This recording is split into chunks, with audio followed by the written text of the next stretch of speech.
नमस्कार, आप देख रहे हैं देश का पहला लोकल न्यूज चैनल अब तक बिहार। अब तक बिहार में आपका स्वागत है। बोध गया में धूमधाम से मना परम पावन दलाई लामा का 91वां जन्मोत्सव।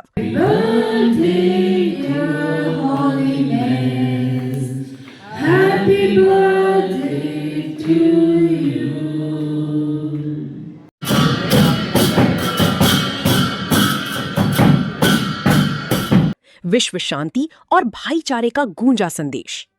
विश्व शांति, करुणा और अहिंसा के प्रतीक परम पावन दलाई लामा का 91वां जन्मोत्सव रविवार को बोध गया में श्रद्धा, उत्साह और भव्यता के साथ मनाया गया। सुबह महाबोधि मंदिर में दलाई लामा की दीर्घायु और विश्व कल्याण की कामना को लेकर विशेष पूजा अर्चना की गई। इसके बाद बोध गया के एक निजी होटल में इंडियन नेशनल बुद्धिस्ट काउंसिल के तत्वाधान में भव्य समारोह आयोजित हुआ। समारोह में देश विदेश से आए बौद्ध अनुयायियों, विभिन्न बौद्ध मठों के प्रतिनिधियों, सामाजिक कार्यकर्ताओं, जनप्रतिनिधियों और कई गणमान्य अतिथियों ने भाग लिया। इस अवसर पर बोध गया के विधायक कुमार सर्वजीत समेत विशिष्ट अतिथियों को पारंपरिक खादा ओढ़ाकर सम्मानित किया गया।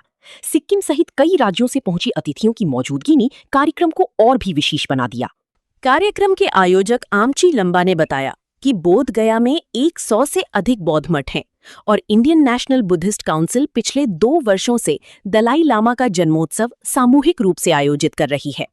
उन्होंने कहा कि ये आयोजन केवल जन्मदिन का उत्सव नहीं, बल्कि विश्व शांति, करुणा, मानवता और सह अस्तित्व के संदेश को जन जन तक पहुंचाने का माध्यम है। वहीं विधायक कुमार सर्वजीत ने कहा कि दलाई लामा का पूरा जीवन प्रेम, भाईचारे और शांति का संदेश देता है। आज के समय में सामाजिक सौहार्द और आपसी विश्वास को मजबूत करना सबसे बड़ी आवश्यकता है। उन्होंने कहा कि भाईचारा मजबूत होगा तो देश भी मजबूत होगा। उन्होंने सभी लोगों से प्रेम, सद्भाव और सामाजिक एकता बनाए रखने की अपील की। कार्यक्रम का समापन दलाई लामा की दीर्घायु और विश्व शांति की कामना के साथ केक काटकर किया गया। इसके बाद सभी अतिथियों के बीच प्रसाद वितरित किया गया और एक दूसरे को शुभकामनाएं देकर समारोह का समापन हुआ। अब तक बिहार, ब्यूरो रिपोर्ट, गया जी।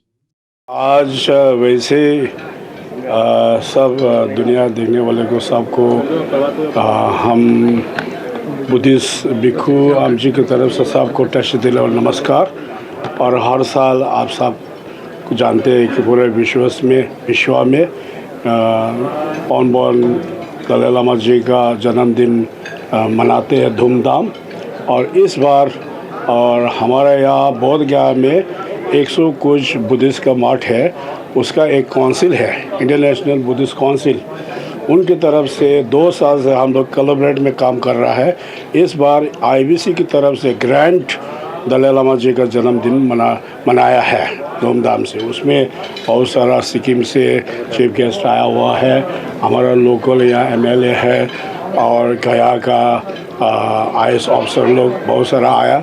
तो यहाँ जन्मदिन जो है गुरु जी का 91 गुरु जी का जन्मदिन। और गुरु जी का ये साल जो है कंपैशन ईयर बोलता है, वो ख़त्म करते गुरु जी का नया जन्मदिन को हमने यहाँ IBC की तरफ से वेलकम ITC होटल में धूमधाम मनाया है। चीफ गेस्ट वो कौन इस बार रहे? चीफ गेस्ट गैंगटॉक से चीफ जस्टिस आया हुआ है। अब उनका नाम मेरे को पता नहीं है, फिर भी वो चीफ जस्टिस है वहाँ का, वो हमारा चीफ गेस्ट है। हम लोग ने ट्राई किया कि अपना CM साहब आए या अपना गवर्नर जी आए, तो वो सब व्यस्त में है। यहाँ तक कि अपना MP साहब, उनको भी हम लोग न्योता देने गए तो उनको भी वहाँ जाना था, फिर सब व्यस्त है, इसलिए आज बाहर से हमारा चीफ गेस्ट बन गया। किस तरह से मनाया गया केक कट कर? हाँ जी, सुबह वैसे तो हमारा ट्रेडिशन के ओर से सुबह 6 बजे से हम लोग का गुरु जी के लंबी आयु को पूजा किया, धूप की पूजा किया। उसके बाद 7 बजे के बाद महाबोधि में हम लोग वहाँ गया, वहाँ भी पूजा किया। उसके बाद यहाँ जो कार्यक्रम है वो 10 बजे से 12 बजे तक गुरु जी का बर्थडे सेलिब्रेशन किया। कितना किलो केक था? ये 25 पाउंड होगा। 25 पाउंड तो वो केक था, और अलग से जो पेस्ट्री आया हुआ है वो 200 कुछ आया हुआ है। मैं लामा तेंजी कुंजो, मेरे को आमजी बाबा बोलते हैं, मैं IBC का ट्रेजरर हूँ। का जन्मदिन है, बेहतर होगा कि उसी पे हम लोग चर्चा करें। और जहाँ तक आपने अंगरक्षक की बात रखी, तो मैंने अभी क्या कहा कि देश, अपना जो देश है ना, वो कहीं ना कहीं अब लोग खुशहाली के कगार पे नहीं जा रहे हैं, ईर्ष्या की भावना से राजनीति कर रहे हैं। तो दलाई लामा जी का क्या भावना था? भाईचारा। लेकिन इस देश में धीरे धीरे भाईचारा मिटती जा रही है। तो जब भाईचारा मिटेगा तो देश कमज़ोर होगा। तो उसी का संदेश आज मैंने दलाई लामा जी के जन्मदिन के अवसर पे दिया है कि सबको भाईचारे के साथ रहना चाहिए। और राजनीति की अपनी एक परिभाषा होती है। उस परिभाषा में अगर लोग राजनीति करते तो शायद बिहार बहुत आगे चला गया होता। ईर्ष्या की भावना से राजनीति करने वाले लोग बिहार की तरक्की कभी नहीं कर सकते हैं। भाईचारा से ही बिहार तरक्की करेगा और देश भी तरक्की करेगा।